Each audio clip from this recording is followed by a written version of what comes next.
What you are looking at is kind of a vestibule on a stairwell here and a parking lot here in Hartford, in downtown Hartford.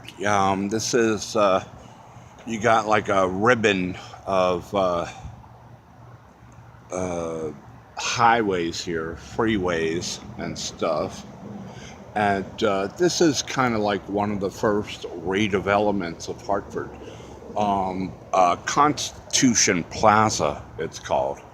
And you got this big old, parking lot here for the politicians, I guess, and stuff. But what interests me here on a Saturday morning at 4 o'clock is a stairwell. You got like a stairwell all made of glass, and so, it's a, you go in there, it's a, one of the neighbors at 4 o'clock on a Saturday morning will find you and see you and stuff. So anyways, I say that because like last night I'm in the middle of nowhere, and of course, 30 cops show up to question me about what I'm doing, at like 8 in the afternoon or 8 in the evening. There's no businesses around and everything's closed down for the weekend.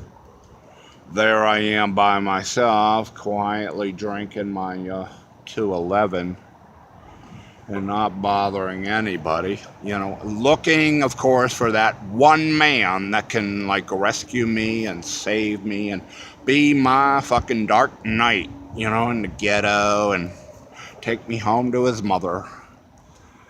Anyway, so they kind of hassled me, and said, hey, get out of here. And I'm like, all right, I'll, if you insist, officer, I'll leave. Sure you don't want to arrest me? Yes, I got a public defender on my side. You don't want me to call him.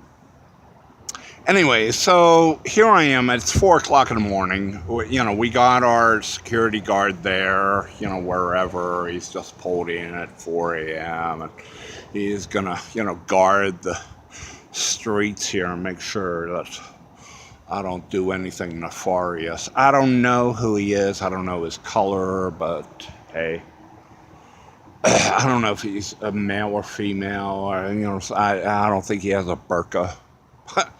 Anyways, I was taken by this parking lot and this stairwell here, and it reminded me of a time in Phoenix, Arizona, when I knew a young man there, and his name was Johnny, and he was a beautiful young Latino boy. And this is not John that I talked about already. I mean, this young man was Latino. He wasn't white, but like John, he kept putting himself in my way at the homeless shelter. He kept, somehow like always being there, so anyways, one time at dinner at the shelter, I went and got my tray and food and stuff, and I sat down, my head bowed because, it's Phoenix being Phoenix in 14, it's a lot like Hartford in 18. It's like, just keep your head down, man, and push, So, I sat down, and when I looked up, there is Johnny right across from me, in a crowded cafeteria, in a crowded, there's one seat, and the brothers happen to leave it empty for me and to sit across from Johnny. Okay. So I'm like, this is too good. It's like, it's pat, it's handed to me, so move, you know? And so I did. So I start, chatting this young man up because he is gorgeous. I mean, he's beautiful. And, I'm attracted to him. And obviously, the fact that he just keeps somehow getting in my way, it's like, John, he has some interest in me. So I start talking to him. And,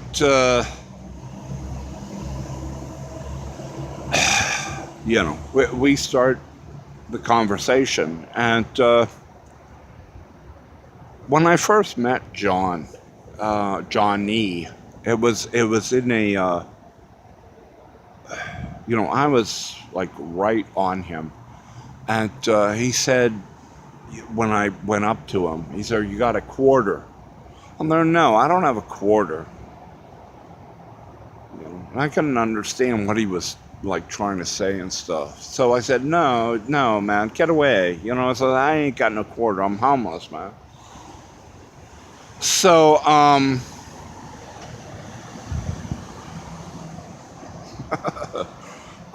so that night, weeks later in the shelter, when I realized this young man is homeless and stuff, I was like, and we're talking across the dinner table. Again, he asked me, "You got a quarter?" I'm there, "Yeah, I got a quarter. What do you want?" And he's like, "All right, well, let's go to Circle K." I'm like, "Okay, let's go to Circle K. Whatever you want, I got a quarter." We'll walk to Circle K, and fine. So after dinner, and we're talking all this time, and I'm growing in love with this beautiful young man and stuff. So we're walking, and we get to Circle K, and I give him the quarter. I was like, "All right." And I was like, "Hey, while we're here, you want like a pop? You want like a Coke or something?" He's like, "Well, I'll take a raspberry, freezy or something." All right. I was like, "Yeah." So, I pay for all this, and after we're done, I give him the quarter in change. And he takes it, and he goes out the door of the Circle K. This is 14, Phoenix. And the first thing he does is ask, like, the 30 boys out, hanging around outside the Circle K, if anyone's got a cigarette for a quarter. So, one of these guys have a cigarette of some sort, and they give it to him for the quarter. And so, and we're smiling, and it's like, "Yeah, that's what you wanted the quarter for, a cigarette." He said, "Yeah." So I'm leading, he's following me over the cliff. And, he's got his cigarette, and he's got his raspberry freezy or whatever. And I decided to take him where I was squatting, which at that time, on a Sunday night in Phoenix, Arizona, was a stairwell back from the street, away from any apartments and stuff. And I thought, hey, we could do the nasty in this stairwell, and nobody will know, because it's like, it's like back from the street, it's secluded. I even had a female roommate, sleeping in a, a floor below me or so, with her boyfriend, night to night. But so I thought, it'd be cool to take him there and do our thing. So I take him there,